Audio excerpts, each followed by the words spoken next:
YouTube channel में आपका स्वागत है। आज हम आपको इंटरमीडिएट कक्षा 12 की नागरिक शास्त्र के बारे में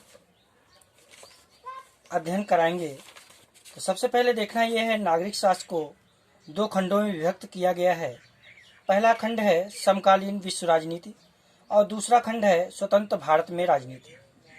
पहला खंड जो है समकालीन विश्व में राजनीति, इस खंड से पहला पार्ट जो है शीत युद्ध का दौर, इसके बारे में हम पढ़ेंगे। तो सबसे पहले देखते हैं शीत युद्ध होता क्या है। शीत युद्ध क्या है? शीत युद्ध जो कि जैसे कि आप नाम से ही समझ रहे, शीत माने ठंडा होता है, युद्ध माने लड़ाई कही जाती है। तो शीत युद्ध एक ऐसी स्थिति है जिसमें राष्ट्र व उसके गुटों के मध्य घृणा व अविश्वास का वातावरण होता है। वह एक दूसरे को प्रचार प्रसार के माध्यमों से नीचा दिखाने का प्रयास करते रहते हैं। यह शस्त्रों से लड़ा जाने वाला युद्ध न होकर के यह राष्ट्रों एवं गुटों के मध्य मतभेदों की तनावपूर्ण अभिव्यक्ति है। भारत के महान विद्वान मोहन सुंदर राजन ने कहा है, शीत युद्ध दो गुटों के मध्य शक्ति संघर्ष, विचारधाराओं के संघर्ष और जीवन शैली तथा राष्ट्रीय हित के संघर्ष की राजनीति का एक मिश्रित रूप है। इसी प्रकार हम देखते हैं जो कि अमेरिका के विद्वान हैं बर्नार्ड एम बरूच, इन्होंने 1947 में शीत युद्ध शब्द का प्रयोग सबसे पहले किया था। इससे राष्ट्र एक दूसरे के विरुद्ध दुष्प्रचार को मुख्य साधन के रूप में अपनाते हैं। शीत युद्ध से राष्ट्रों के मध्य तनाव बढ़ता है तथा यदि तनाव एक सीमा से आगे बढ़ जाता है तो वास्तविक युद्ध का रूप धारण कर लेता है। तो शीत युद्ध जो है ये द्वितीय विश्व युद्ध के बाद विश्व राजनीति की एक महत्वपूर्ण भूमिका के रूप में सामने आया। द्वितीय विश्व युद्ध के बाद विश्व में दो गुट हो गए थे, एक अमेरिका के नेतृत्व में और दूसरा सोवियत संघ रूस के नेतृत्व में। सोवियत संघ रूस के नेतृत्व में साम्यवादी गुट के मध्य तनाव हो गया। ऐसी स्थिति में दोनों गुटों के बीच ही नहीं वरन संपूर्ण विश्व में घृणा व अविश्वास का वातावरण उत्पन्न हो गया। कुछ विद्वान मानते हैं कि ये जो स्थिति थी, इस स्थिति को ही शीत युद्ध का नाम दिया गया। शीत युद्ध के अंतर्गत दो गुट थे जो अपने अपने सैन्य संगठन को मजबूत बनाने के लिए बढ़ रहे थे। दोनों ने अपने अपने सैनिक संगठन बनाए। पश्चिमी देशों का सैनिक संगठन था नाटो, जो साम्यवादी देशों का संगठन था वार्सा पैक्ट। दोनों गुटों ने विश्व के विभिन्न क्षेत्रों में अपने प्रभाव को बढ़ाने तथा दूसरे के प्रभाव को कम करने का प्रयास जारी रखा। ऐसे प्रयासों ने ही तनाव को जन्म दिया। लुई हॉल ने कहा है कि शीत युद्ध परमाणु युग के शस्त्रों के युद्ध से भी भयानक स्थिति का युद्ध था। उन्होंने कहा है शीत युद्ध के ने अंतर्राष्ट्रीय समस्याओं के समाधान के स्थान पर उन्हें और अधिक उलझा दिया था। उसके बाद बात आती है शीत युद्ध क्यों हुआ, यानी शीत युद्ध का कारण क्या था, यानी शीत युद्ध क्यों हुआ, इसका मेन रीजन क्या था।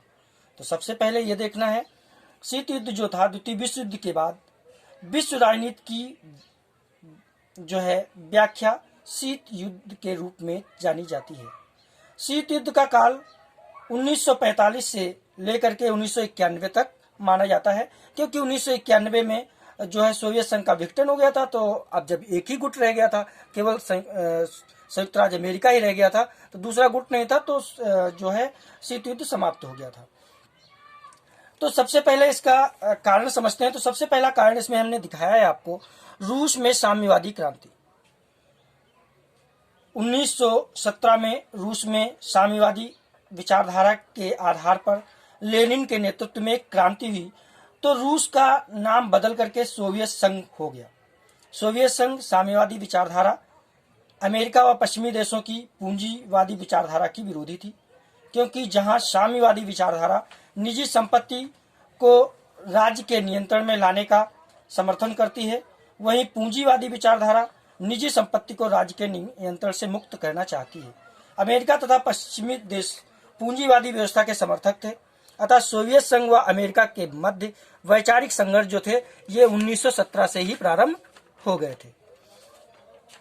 अगला पॉइंट इसमें आ जाता है कि जर्मनी के विरुद्ध दूसरे मोर्चे का मतभेद। आपको पता होना चाहिए जर्मनी जो था वहां पर द्वितीय विश्व युद्ध के समय सोवियत संघ व पश्चिमी देश जर्मनी के विरुद्ध एक साथ युद्ध लड़ रहे थे।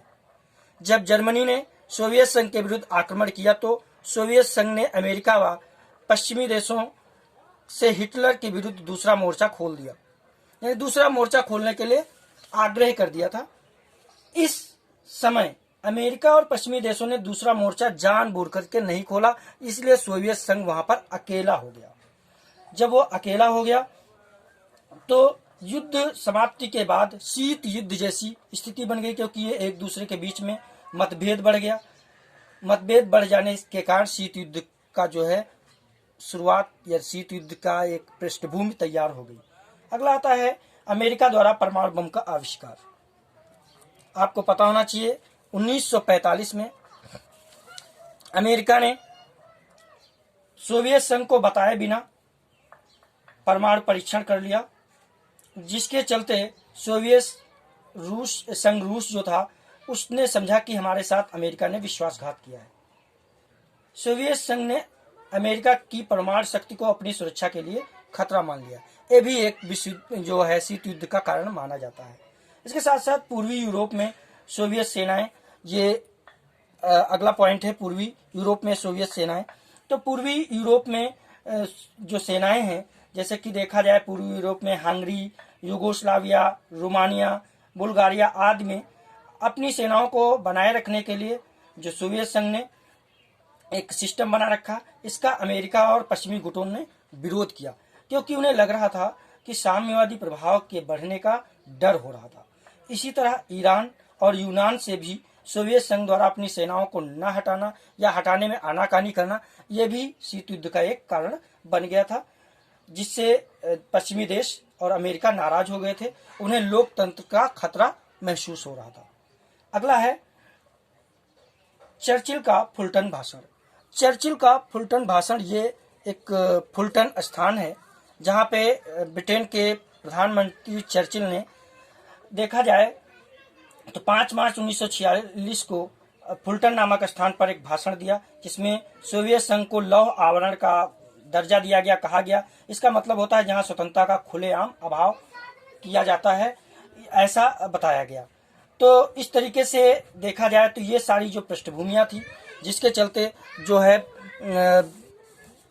ये सिस्टम बन के सामने आया और अमेरिका आंग्ल गठबंधन जो अंग्रेजों का यानी ब्रिटेन का और अमेरिका का गठबंधन की वकालत यहाँ पे 5 मार्च 1946 को फुलटन नामक स्थान पर जब भाषण दिया गया, उसमें वहाँ के जो प्रधानमंत्री थे उन्होंने जो बात कही और उन्होंने सीधे सीधे कहा कि आंग्ल अमेरिकी गठबंधन की वकालत भी की। उन्होंने कहा कि हमको एक हो जाना चाहिए। शीत युद्ध के परिणाम स्वरूप जहां एक ओर दोनों गुटों के सैनिक गठबंधनों का विकास हुआ, वहीं दूसरी ओर दोनों महाशक्तियों के मध्य शस्त्रों की दौड़ भी बढ़ गई थी। तो इस प्रकार देखा जाए तो सोवियत संघ और अमेरिका के दोनों गुटों की आपसी लड़ाई को देखा जाए तो दोनों की वैचारिक क्रांति को शीत युद्ध कहा जाता है।